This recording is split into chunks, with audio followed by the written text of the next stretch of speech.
I'm Cristina Howorun in a true rarity for the downtown Toronto market. Check this out. I am on a 700 square foot terrace at a ground floor level in a condo that is actually available for sale.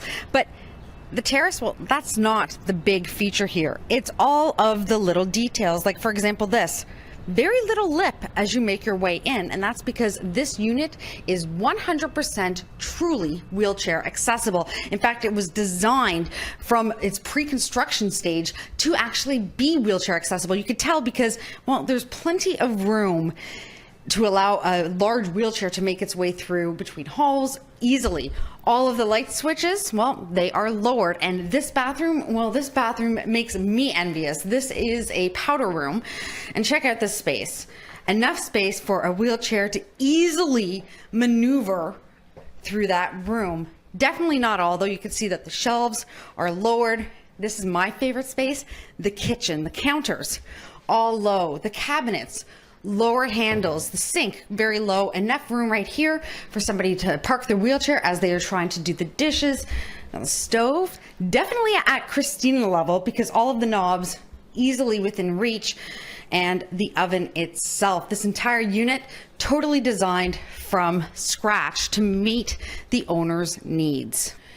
But there is so much more to this unit because this unit has some of the most coveted features in the entire city of Toronto. This right here, this is a roll-in shower, allowing the resident or the owner to actually wheel themselves into the shower. They can turn everything on themselves. They don't need to have somebody helping them while they are bathing. A place like this, well, it is on the market and it is relatively reasonably priced. It's going for about $750,000. But what if you can't afford to buy a place and you happen to be living in a wheelchair?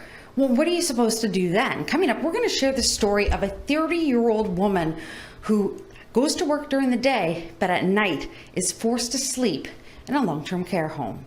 In the St. Lawrence Village area, Cristina Howorun.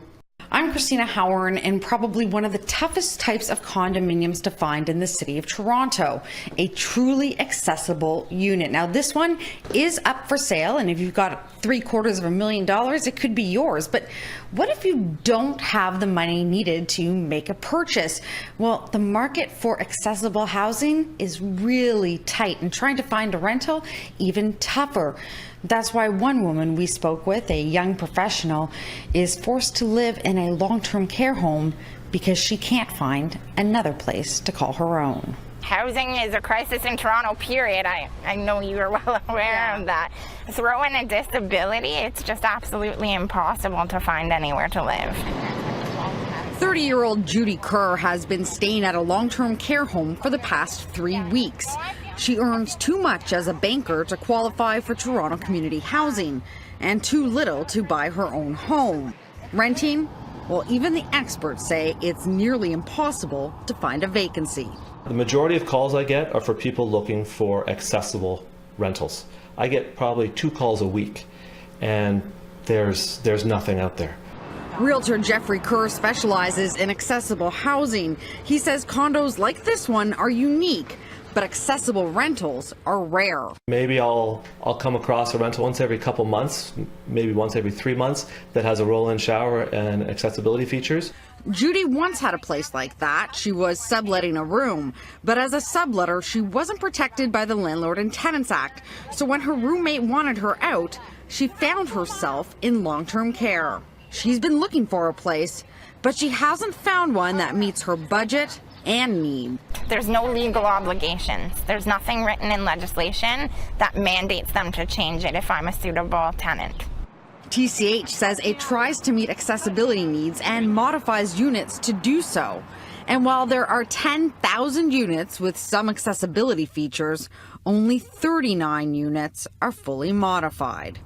Jacques Leblanc says the only reason his listed unit is so accessible is because he paid for it. I find properties that are pre-construction, and that gives me the opportunity to meet with the architects beforehand.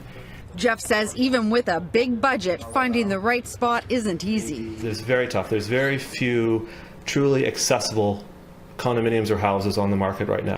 And for those who don't earn enough to buy, there's no legislation to compel landlords to convert the spaces. I work, I provide for myself and all of that, and yet there's no laws up to date to allow me to find somewhere to live that isn't through a community housing program. Now, Judy only has a few more weeks until she will be forced to move out of that home. At this point, she doesn't know where she'll be moving to. Near the St. Lawrence Market, Cristina Howorun, City News.